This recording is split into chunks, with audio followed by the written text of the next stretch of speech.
ये हमारी कलेजी अच्छी तरह फ्राई हो चुकी है। इसमें हम अदरक डालेंगे,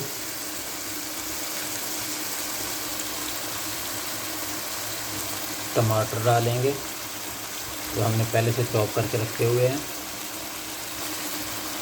और हरी मिर्च डाल के इसको अच्छी तरह हिलाएंगे एक बार।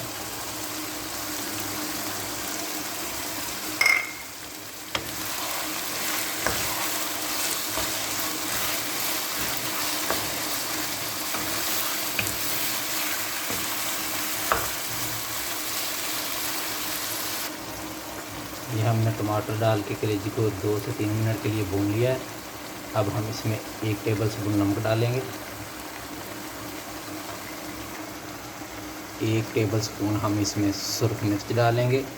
नमक और सुरख मिर्च को आप अपने टेस्ट के मुताबिक भी डाल सकते हैं। हाफ़ टेबल स्पून इसमें हम हल्दी डालेंगे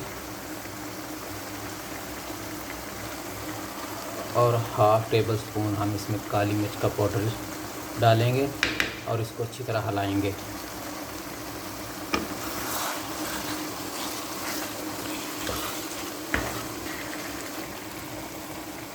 एक टेबल स्पून हमने इसमें ज़ीरा डाला है और अब हम इसको अच्छी तरह हिलाएंगे और 2 से 3 मिनट के लिए अच्छी तरह भूनेंगे।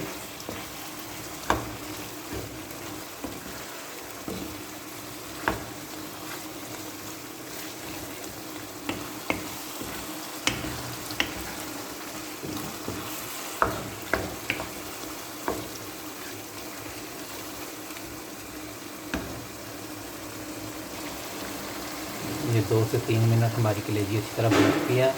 अब हमने आधा किलो दही लिया है जिसको हमने फेंट के रखा हुआ है।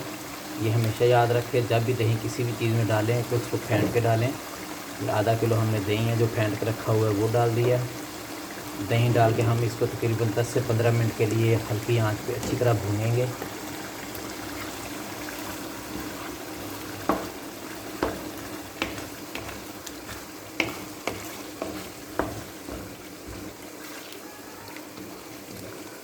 दही फेंट के डालने से ये फ़ायदा है कि दही की इसकी फुटियाँ नहीं बनती।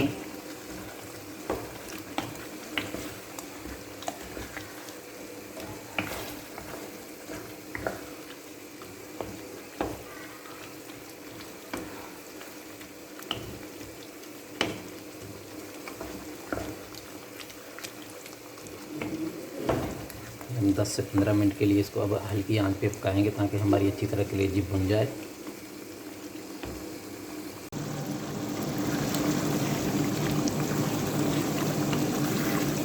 माशाल्लाह हमें 10 मिनट हो गए हैं इसको हल्की आंच पर पकाते हुए। ये हमारी कलेजी जो अब अल्हम्दुलिल्लाह कढ़ाई तैयार हो चुकी है। अब हम इसमें थोड़ा सा हरा धनिया और गरम मसाला गार्निश करेंगे।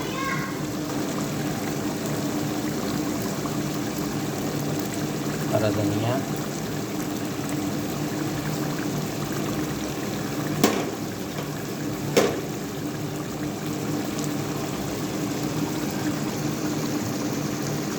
गरम मसाला,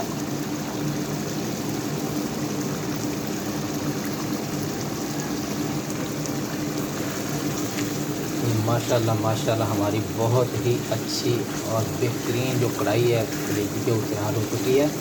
एक बात याद रखिएगा कि हमने इसमें कोई भी रेडीमेड मसाला नहीं डाला। आम जो घर में काली मिर्च कूटी हुई, लाल मिर्च कूटी हुई और नमक वगैरह ही डाला है। कोई भी रेडीमेड मसाला नहीं डाला, कोई कढ़ाई का मसाला नहीं डाला। आप एक बार ऐसे ही पका के ज़रूर ट्राई करें, इंशाल्लाह बहुत ही मज़ेदार बनती है। घर में पकाएं, अच्छा खाएं, सेहतमंद ज़िंदगी गुजारें। फिर मिलेंगे। अल्लाह हाफ़िज़।